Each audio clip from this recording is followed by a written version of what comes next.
ഉള്ളറിയുന്നവനാണ് കരുണാവാൻ എന്ന് പറയുന്നത്. ഒരു കാരുണ്യവാനെ സംബന്ധിച്ചിടത്തോളം ആഴത്തിലുള്ള സംവേദനങ്ങൾ അയാളിൽ നടക്കുന്നുണ്ട്. ആഴത്തിലുള്ള സംവേദനം എന്ന് പറഞ്ഞാൽ നമ്മുടെ ഭാഷയും ചിന്തയും ആശയങ്ങളും ഒക്കെ വിനിമയം ചെയ്യാത്ത ഒരു സംവേദനം ഒരു കാരുണ്യവാൻ്റെ അകമലരിലൂടെ കടന്നു പോകുന്നുണ്ട്. അയാൾക്ക് വിദ്യാഭ്യാസം ഉണ്ടാകണമെന്നില്ല, അക്കാദമികളിൽ പോയി പഠിച്ചിരിക്കണമെന്നില്ല, അദ്ദേഹത്തിന് തത്വചിന്തകൾ അറിയണമെന്നില്ല, മതഗ്രന്ഥങ്ങൾ പഠിക്കണമെന്നില്ല. ഒരു കാരുണ്യവാൻ്റെ അകം എങ്ങനെയാണോ ഒരു വരണ്ട പ്രതലത്തിൽ ജലം വന്ന് നിറയുമ്പോൾ നനവുള്ളതായി മാറുന്നത്, അതുപോലെ അദ്ദേഹത്തിൻ്റെ അകം കാരുണ്യത്തിൻ്റെ നനവ് ഉള്ളതായിരിക്കും. അതുകൊണ്ട് യസ്തു സർവാണി ഭൂതാനി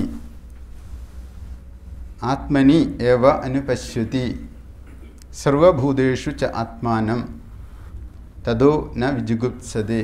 അങ്ങനെയുള്ള ഒരാൾക്ക് ശത്രുത ഉണ്ടാകുന്നില്ല, വിരോധമുണ്ടാകുന്നില്ല, അകൽച്ചയുണ്ടാകുന്നില്ല, അന്യത്വമുണ്ടാകുന്നില്ല. അദ്ദേഹത്തിൻ്റെ അകം മൈത്രിയാൽ നിർഭരമായിരിക്കും. മിത്രഭാവമാണ് ഒരു കരുണാവാൻ്റെ അകത്തിലുള്ളൂ. മൈത്രി എന്ന് പറഞ്ഞാൽ അവൈരം എന്നാണ് ബുദ്ധൻ പറയുക.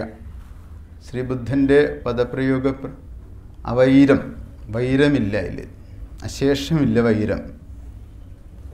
ആ ഒരു തലത്തിലാണ് വാസ്തവത്തിൽ നിന്നെപ്പോലെ നിൻ്റെ അയൽക്കാരനെയും സ്നേഹിക്കുക എന്ന് യേശുദേവൻ പറയുന്നത്. എൻ്റെ സത്തയെ ഞാൻ എങ്ങനെ സ്നേഹിക്കുന്നുവോ അതേ സത്ത തന്നെയാണ് ഒരു അയൽക്കാരനിലുള്ളത്. അയൽക്കാരൻ ആരാണ്? യഥാർത്ഥ അയൽക്കാരൻ ആരാണ്? നമ്മളുടെ മനുഷ്യപരമായിരിക്കുന്ന ചിന്തയെ ഒന്ന് മാറ്റി ഉടക്കുകയാണെങ്കിൽ ഒരു ചെറിയ ജീവി പോലും നമ്മളുടെ അയൽക്കാരായിട്ട് വരും. മാനുഷിക പരിഗണനകളിലൂടെ ജീവിച്ച് ചിന്തിച്ച് വളർത്തിയെടുത്തിട്ടുള്ള സംസ്കാരങ്ങളിൽ നിന്ന് ഒരു ജൈവ സംസ്കാരത്തിലേക്ക് മനുഷ്യൻ പോകുകയാണെങ്കിൽ നമുക്ക് ഒരു പുൽക്കൊടിയോട് തോന്നാം ആ സ്നേഹം. ഒരു സൂര്യകിരണത്തോട് തോന്നാം നമുക്ക് ആ സ്നേഹം. മനുഷ്യനോട് തോന്നുന്നത് പോലെ തന്നെ നമ്മളുടെ നാട്ടിലൊക്കെ ആളുകൾ സംസാരിക്കാൻ ആളുകളില്ലാതെയാകുമ്പോൾ വിരസമായി തീരുന്ന ജീവിതവുമായിട്ട് മുന്നോട്ട് പോകുന്നവരാണ്. എന്നാൽ നമ്മൾ ഭാഷയെ ഒന്ന് അവസാനിപ്പിക്കുകയാണെങ്കിൽ, ഭാഷയുടെ പിടിയിൽ നിന്ന്, വാചികമായ ഭാഷയുടെ പിടിയിൽ നിന്ന് ഒന്ന് വിമുക്തമാവുകയാണെങ്കിൽ നമുക്ക് ഒരുപാട് വാതായനങ്ങൾ ജീവിതത്തിൽ തുറക്കപ്പെടും എന്നുള്ളതാണ്. അതിനായിട്ടാണ് നാം മൗനം അനുശീലിക്കേണ്ടതായിട്ടിരിക്കുന്നത്. മൗനം അനുശീലിക്കുക എന്ന് പറഞ്ഞാൽ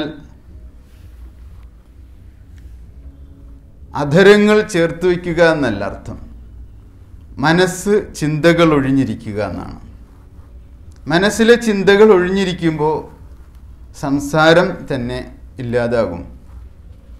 അപ്പോൾ അത് ശരിയായ മൗനമായിട്ട് മാറുന്നു. ഈ മൗനം ഉള്ളിൽ ഉൾക്കൊണ്ടിട്ടുള്ള ഒരാൾക്ക് ഒരേ സമയം തന്നെ ജ്ഞാനം പ്രകാശിക്കും, കാരുണ്യം ഉണ്ടായിരിക്കും, സ്നേഹം നിറഞ്ഞിരിക്കും, ആനന്ദം നിറഞ്ഞിരിക്കും, സ്വാതന്ത്ര്യം നിറഞ്ഞിരിക്കും.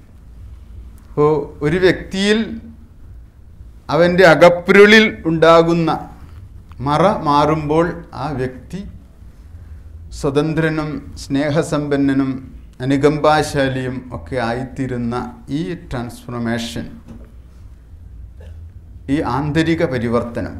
അതാണ് ഉപനിഷത്ത് ലക്ഷ്യമിടുന്നത്. ഉപനിഷത്ത് അതുകൊണ്ട് ഒരു പ്രസ്ഥാനത്തെയോ ഒരു തത്വചിന്താ ശാഖയെയോ ഒരു വാദത്തെയോ ആധുനിക അടിസ്ഥാനത്തിൽ പറഞ്ഞാൽ ഏതെങ്കിലും ഒരു സംഘടിത മതത്തെയോ ഒന്നും പ്രോത്സാഹിപ്പിക്കുകയോ പിന്താങ്ങുകയോ ചെയ്യുന്ന ഒരു ചിന്താപ്രസ്ഥാനമല്ല. ആകവേ മനുഷ്യൻ്റെ ഉന്നമനത്തിന് വേണ്ടിയിട്ടുള്ള കാഴ്ചപ്പാടാണ് ഇതിൽ വയ്ക്കുന്നത്. ഈ കാഴ്ചപ്പാട് നമ്മൾ സ്വീകരിക്കുമ്പോൾ ഇത് നമുക്ക് നമ്മുടെ ജീവിതത്തിലേക്ക് ഒപ്പിയെടുക്കാൻ കഴിയണം. അതുകൊണ്ടാണ് ഇത് പറയുന്നത്, സർവഭൂതവും ആത്മാവിൽ, ആത്മാവിനെയും അങ്ങനെ സർവഭൂതത്തിലും കാണുന്നവന് എന്തുള്ളു നിന്ദ്യമായി. രണ്ട് തരം നിന്ദകൾ നമുക്കുണ്ടാകാം.